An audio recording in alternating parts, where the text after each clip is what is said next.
Welcome to Azor, the Lawbringer, the Sheriff, the Deputy. Hope you're excited. As far as I have any hangovers, we're going to keep on this. I guess technically, this would be the Deputy if we're doing the budget version of Azor, the Lawbringer. If you would consider like a full build of Azor, maybe being like the Sheriff or something. So, yeah, I think that sounds pretty good. Azor, the Deputy. So, and also, this is the first video I'm recording with this budget deck. So, hopefully, fingers crossed, it turns out to be pretty fun. Let's go to get down Halimar Depths. That way we can kind of look at the top 3 cards of our library and see how we want to kind of sequence this. Cyclonic Rift, Plains, and Azorius Guildgate. We definitely want to keep making our land drops for the turn, so let's do this. Let's go and go Cyclonic Rift. We don't really need that at this point right now. Just in case we want to get down a Cluestone too, let's put Guildgate on top and then put Plains on top. And then anything else, we'll kick it back over to our opponent. We're playing Azor, the Lawbringer. $5 Friday. Well, this might be released on Friday, I'm not entirely sure. But anyway, it's $5. Flying, whenever Azor enters the battlefield, each opponent can't cast instant or sorcery spells during that player's next turn. Then, whenever Azor attacks, you may pay Sphinx Revelation. If you do, you gain X life and draw X cards. Playing against Oloro, Mr. Lazy Boy, over there.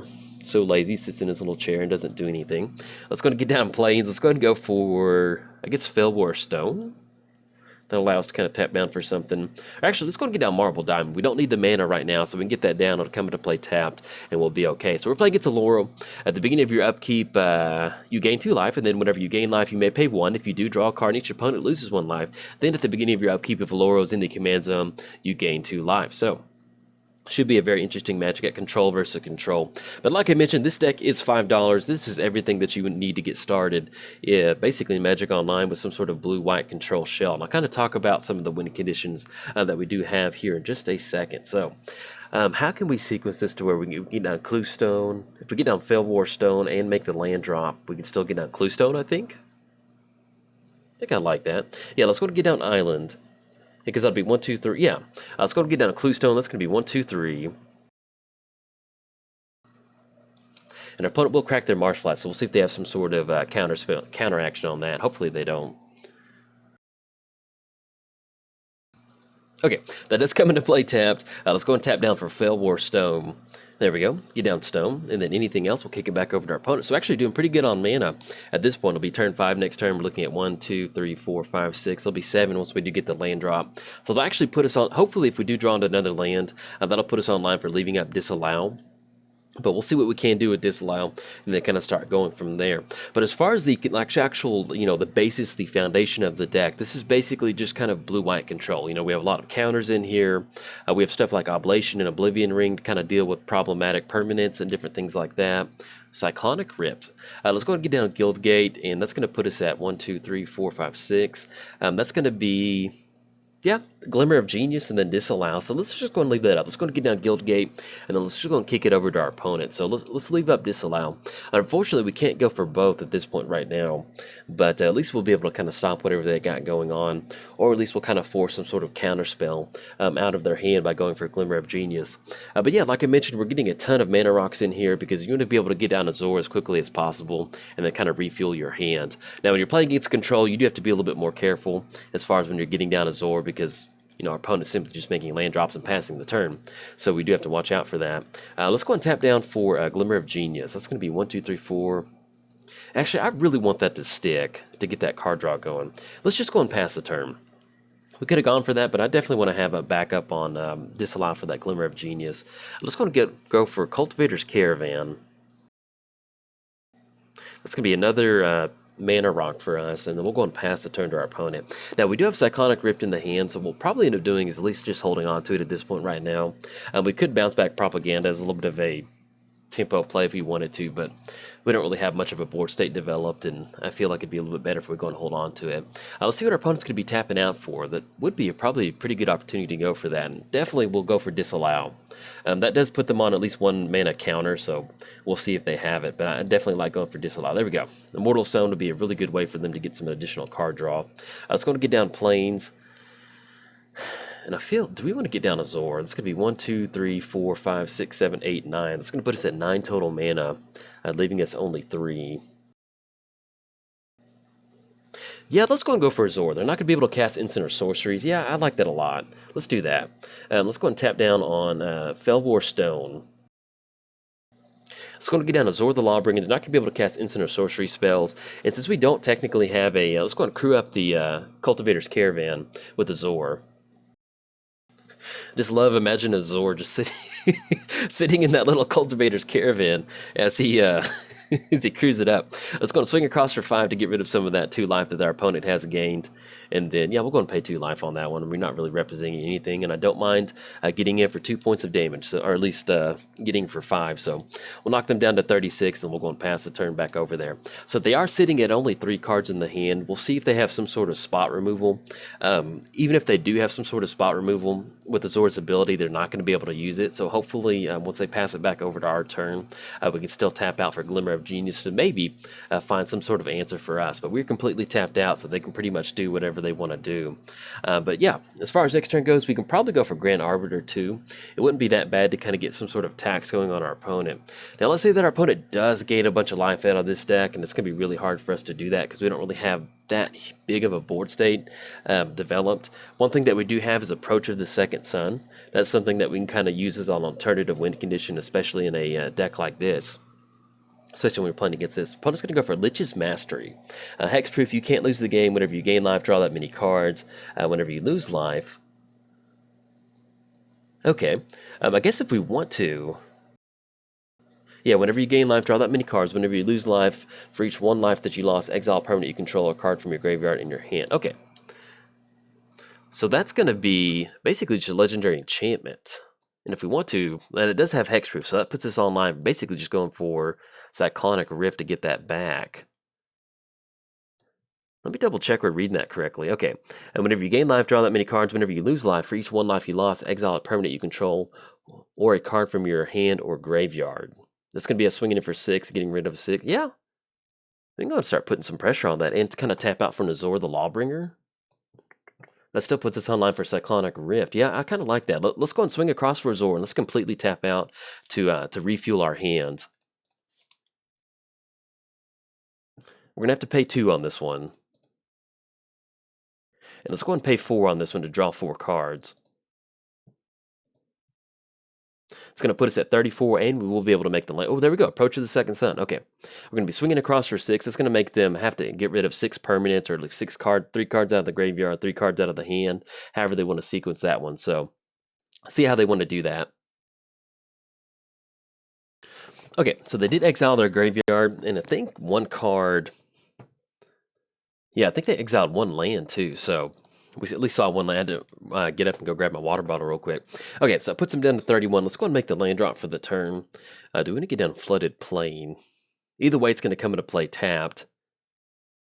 Let's do that. Let's go and get down Flooded Plain. That way, if we need that mana next turn, we can still have access to it. And then anything else, we're going to kick it back over to our opponent. But you can tell, you know, this is a $5 deck. It's not going to do as good as some of the tier 1 decks out there, but you can definitely see where it has a lot of playability. You know, that's what I'm going for with these budget decks is I'm trying to target people that, you know, let's say that you're a red-green player, you never played a blue-white control shell deck or something like that, and you want to try it out. And you can build this, you can buy this deck for $5, and it has a lot of playability, it's a lot of fun, and there's a lot of fun interaction. So, you know, you're not going to win every single game when you play a budget deck. You know, Magic's not one of those games to where the more you spin, the more your win percentage is going to go, but it is one of those games that the more you spend, the better chances as you have of you winning are. But you're not always going to win. You know, we can definitely win against our opponent on this one. If we get down Approach of the Second Sun, kind of start digging a little bit deeper into our library, that's another way that we can win. We do have to watch out for some sort of counter spell. All right, opponent's going to go for Vindicate on Azor. Yeah, that's fine. Yeah. Let's take care of it. But yeah, like I mentioned, it's just it's a fun deck to pilot sometimes. It makes for some really interesting matches against, you know, especially decks like this. So hopefully we can keep this pressure up on Lich's Mastery, and it'd be really nice to kind of get rid of their lands. And with them only having really essentially 2 blue sorcerers, if we draw into something like Disenchant, that will allow us to kind of take care of that Azorius Signet and really cut them off some blue mana. Opponent's going to get down Pithing Needle. Let's see what they do name. More than likely, it's going to be that Cultivator's Caravan. That'd be a pretty smart name off of that. Okay, they do name Cultivators. I love this, and this is what makes Magic so fun sometimes, is if we're playing against Oloro and we get Pithing Needle on Cultivator's Caravan, which is just, that makes, oh, it's just beautiful. Okay, let's see what we draw into. Draw into ooh, oh. Oh, that's brutal. Okay, that's exactly what we needed. We can't go for. So let's see. So we're looking at 1, 2, 3, 4, 5, 6, 7, 8, 9. So we're looking at 9 total mana. That's going to be Sunscorch Regent. That's going to be just enough to crew up Cultivator's Caravan, and put us online for Cyclonic Rift and then Disenchant, which I do like. So let's do this. Let's go ahead and go for Disenchant on Pithing Needle because we don't want them to be able to name that again. And actually, let's do it this way. So we go Disenchant on Azorius Signet. It's going to completely cut them off any sort of blue mana, basically just sitting at Watery Grave. Actually, let's go and crack Flooded Strand first. And let's go and grab Irrigated Farmland. It's going to come into play. Either way, it's going to come into play tap. So let's go and grab at least another Plains. Let me double check our mana. So 1, 2, 3, 4, 5, 6, 7, 8, 9. That's going to be 1, 2, 3, 4, 5, 6, 7, 8, 9. Okay, I like that. So let's go and go for Disenchant on Azorius Signet. Let's go and go for Cyclonic Rift on Pithing Needle. Well, actually, we're not going to be able to pay 2 to kind of go for that. I just now realized. Okay. So we can still go and get down Sunscorch Regent, though. Yeah, let's go and do that. Sorry, I forgot about Propaganda out there. So that kind of changes it up just a little bit. We did take care of that blue mana. Yeah, let's go get down Tranquil Cove. We'll get that 1 life gained. And then let's go and go for Grand Arbiter. Yeah, that's going to be a little bit of a better play. And then next turn we can start working towards that Pithing Needle. We can use that Cyclonic Rift. Okay, that puts us online for Telling Time, Glimmer of Genius. We can still go for both of those. All right, yeah, I like that a little bit better. Then we'll go and pass the turn to our opponent. Do we still want to go and get down Sunscorch Regent, though? We can still get it down for 4 mana. Yeah, let's go and do that. Actually, just in case they have a board wipe, let's just go and pass the turn. Sorry. That kind of threw me off that I completely forgot about Propaganda. And so that was one of those that, I had it worked out in my head that we could Disenchant on the Azorius Signet and then bounce the Pithing Needle back to our hand with Cyclonic Rift and swing in for a really nice Lich's Mastery.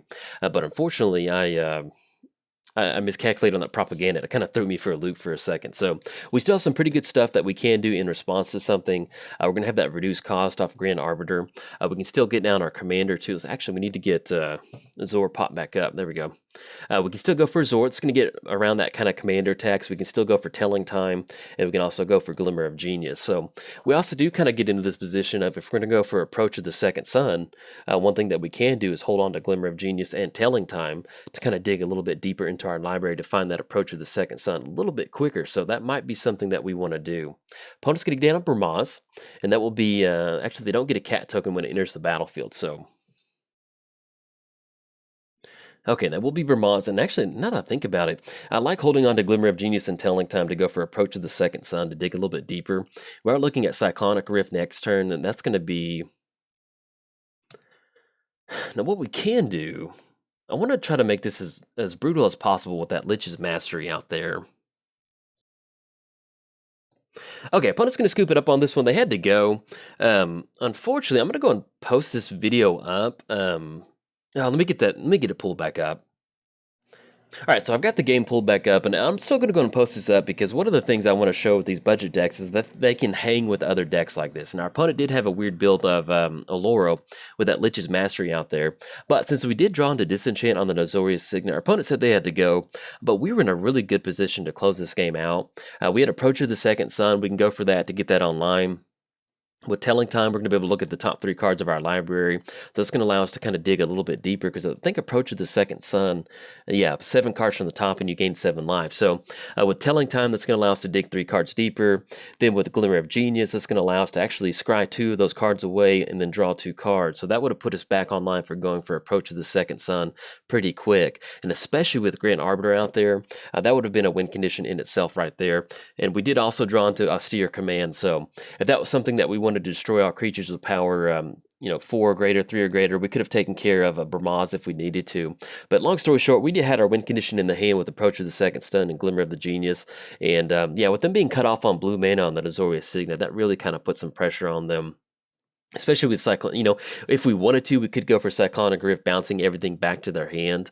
That would allow them to kind of get out from underneath that Lich's Mastery lock, which is not something that I really wanted to do. So, with it being really tight on blue mana, we probably would have gone for the Approach of the Second Sun, and then just dug with Glimmer of Genius and Telling Time to kind of find it a little bit quicker, because, we're looking at, that's going to be 7, that's going to be 6 mana, 1, 2, 3, 4, 5, 6, and then Telling Time is going to be 1 blue mana, and then Glimmer of Genius is going to be 3. So we actually had more than enough mana to do it this turn, while they only tapped out, or only had 1 blue mana up. So that would have put us online for Approach of the Second Sun for next turn, which would have allowed us to win the game. So there's our win condition on that. That would have put them on having some sort of counter spell, but since they scooped, I would assume that they didn't have a whole lot going on over there. So, but anyway, you can definitely see where a $5 deck like this can definitely hang and kind of get some pretty good pressure on your opponent.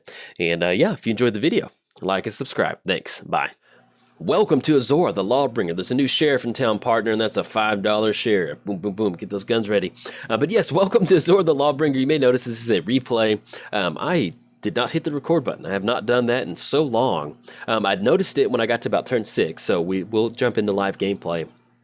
But it's still a fun match, and I still want to show you what the deck is capable of, and I don't want to scrap the game because I want you to be able to enjoy some Magic. So what I'm going to do is I'm just going to give...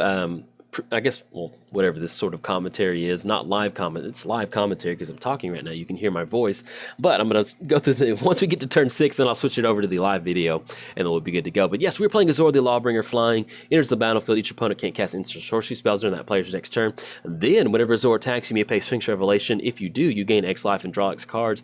Playing against Heliod, God of the Sun, the Cleric God.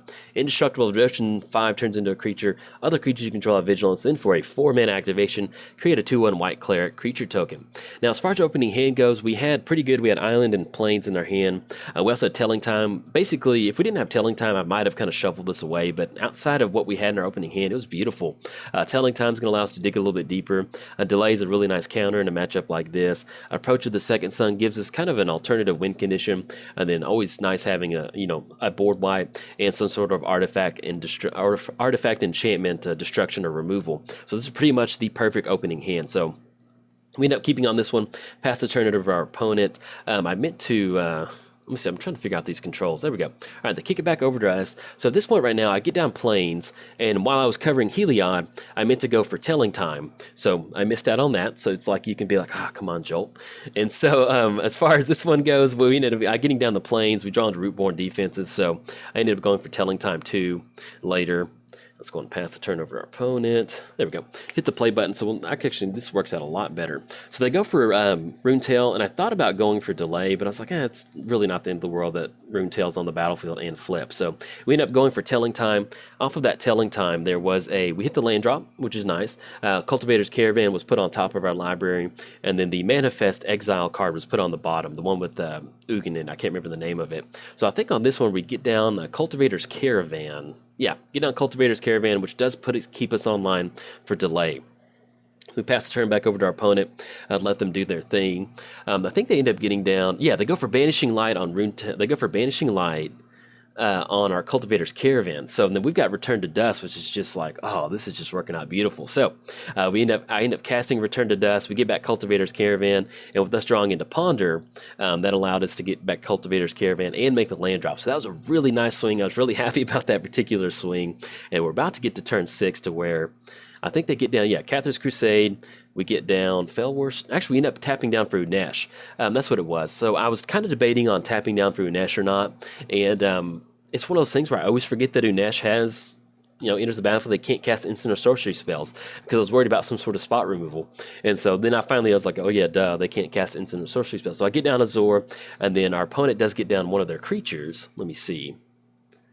Cathar's Crusade, and I think this is where it picks back up in our video. So I'm going to end it right here. It's going to go back to live commentary. Once again, I do apologize for not hitting the record button, but it was a fun match, and I definitely wanted to show you. So have some fun. All right, so our opponent's going to end up going for Knight Captain and Cathar's Crusade, getting that down with Knight Captain of Eos. That's going to be a pretty good chunk over there. Now, at this point right now, we do have Planetary Outburst. We can go for the board wipe off of that. But let's see. All right, so we draw into Island. Let's go and get down Island. And then, we can take a hit off of that at this point right now. Now, if we swing in with Azor, and get, that's going to be 1, 2, 3, 4, 5, 6, 7. Basically, we're going to be able to draw 4 cards. Yeah, I think I like that. That puts us on Planetary Outburst, and worst case scenario, going for Approach of the Sun. Or we could simply just cast Approach of the Sun if we wanted to get that going. You know what? Let's do this. Let's go ahead and go for... Yeah, let's do this. Let's go and swing across for 6, because at this point right now, I don't think about it. If we cast Approach of the Second Sun, that's going to get shuffled into our library. Yeah, not going to pay for that, no.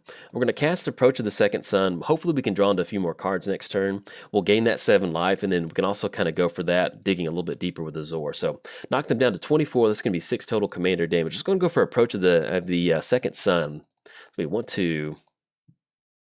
So we're going to at least be able to gain 7 life and then put it into our library. Anything else? No, we're going to go and pass the turn to our opponent. And I do apologize. You know, I just now realized that I did not hit the record button earlier. So if you're joining us on turn 6, as I edit the video this way, you're trying to figure out why we jumped in. Yeah, what happened is my opponent joined the game really quick, and I didn't realize that he had joined really quick, and I was trying to get it set up before they quit. And so, because if you're away from a computer, they tend to quit. You know, obviously, that means that person's not ready to play the game or whatever. So, unfortunately, I just did not hit the record button, but I saw it at the last minute. But it's still a good game shaping up, and so that's why I still hit the record button. I'll go back through later and kind of see what's going on. It's kind of speed you up on what happened. Planetary Outburst. Yeah, let's do this. Let's go and get down Port Town. Or let's see if we can make the land drop. Let's go and swing across for Azor. We can dig a little bit deeper, and that puts us online for Planetary Outburst after that. So let's go and tap down for Sphinx Revelation. That's going to be double blue and then white. And go ahead and tap out for 4. Oh, yeah, I like that. Beautiful. All right, so we'll be able to go ahead and get down Port Town. It's going to come into play untapped, and then we'll have to discard down to hand size, unfortunately. But that's some pretty good options as far as what we've got going on. We're going to reveal an island out of our hand. And then we're going to go and pass the turn to our opponent. So as far as what we want to get rid of, I guess at this point right now, they shuffle something into their library to draw a few more cards off Oblation. And I guess at this point right now, let's just go and get rid of Aetherling. Yeah, I think I'd like to hold on to Aetherling, but at this point right now, with Unesh, just going to give some value whenever he enters the battlefield. Dawson's going to allow us to get some more tokens. We've got some pretty good stuff going, and we're slowly working towards that Approach of the Second Sun. But yeah, you can definitely see where this deck is definitely a viable deck for only $5. You know, the only thing that really kind of keeps a lot of these $5 decks from being super, super good is that they simply just don't have the mana base to support them. So you do need to get a little bit lucky with some of your mana base. You do have some lands that come into play tap, but outside of that, it's still pretty fun. Oh, look at that. God, this is 17 coming across. This Planetary Outburst is going to be really, really nice. And actually, we can sequence it to where we go Rootborn Defenses, and we can give all of our creatures... We can give Azor indestructible, which is really nice. Keep Azor on the battlefield. I like it. We can't go for Awaken too if we want to. That's going to be a 4/4. Nah, we're okay on that. All right, so we draw into Island. Let's go and get down Island, and then that's going to be 1, 2, 3, 8, 9. That'll be exactly just enough to go for Rootborn Defenses. Let's go and swing across for 6. All right, so swinging across for 6, we'll put them at... We're not going to pay for swings forever on this one, no. And that's going to put them at 18 total commander damage. The other fun thing about Azor is that, you know, you're looking at a 4-turn clock with a commander, which is, you know, it's not the best, but it's still something to work towards in commander. Let's go and go for Rootborn Defenses. And let's go and go for Planetary Outbursts. And then we did make the land drop. All right, anything else, we're going to go and pass the turn to our opponent. Maybe we could have gotten down Failwar Stone that turn, but... I was just really, once we kind of saw the Rootborn Defense, Planetary Outburst, I felt pretty good about that. Now, we do have Azor on the battlefield. We took care of our opponent's creatures. That Cathar's Crusade is still something we need to deal with, but at least at this point right now, Unhallowed Burial, okay, we're going to take care of Azor. We did dig at least 4 cards deeper into our library with that Sphinx Revelation. That's 1 more. So I think we're 2 away from Approach of the Second Sun. So we'll see. Oh, nope, never mind. We got it. Let's go get down Island. Let's go for Approach of the Second Sun. Oh, yeah, beautiful. It's always nice to have an alternative win condition like this and get an actual approach win. There we go. We're going to win the match because we get to cast Approach of the Second Sun. And there we go. You know, it may seem a little cheap, but going for these alternative win conditions is always a lot of fun. And as you can tell, you know, we had our opponent at 18 commander damage, sitting at 12 life. So even if we don't run into the Approach of the Second Sun, we still got a pretty good clock on our opponent. So definitely a good game to our opponent, and sorry for the weird edit with the way that this happened. But I still want to show it because it's always fun to kind of get the Approach of the Second Sun win. And if you enjoyed the video, like and subscribe. Thanks. Bye.